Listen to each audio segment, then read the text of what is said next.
Does that ending require effort on our part? No, it's insight. Because when you make an effort to end, it's still the ego trying to end itself. That means it's the continuity of ego in a different direction. When the ego says, I will end myself, because that's the path to enlightenment, then it's still the ego. So that ending must be with no conflict and effort. It's just the insight. You see the truth of it, and then that ending naturally takes place. That ending in our lives momentarily may take place. And that's when we really are touched by this true happiness and joy. At some point in our life, it happens to all of us. Some people less, some people more are in touch with that other thing. But at a moment, the mind really is like that ego is absent all of a sudden. The next moment it comes back, but that moment it's absent, and then all of a sudden there's a joyful moment. But at the heart of Buddhism, especially the Zen sect of Buddhism, it's all about ending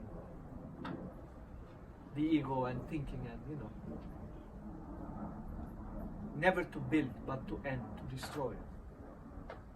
But many people, also including the spiritual paths, they are building a new form of ego. They take the spiritual path, and in that they build a new form of ego, the spiritual ego I call. I think is the most dangerous one. Because when one is, let's say, a politician or a businessman, and then one understands one is unhappy, and then wants to take the spiritual path, that person may say, okay, I will end the ego. Right?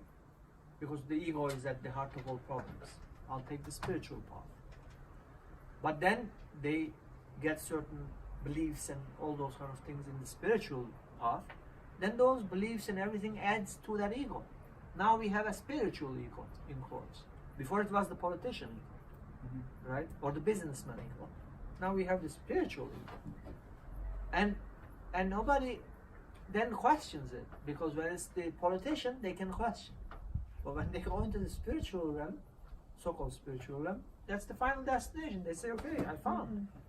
But unfortunately, the ego is getting stronger and stronger in that direction.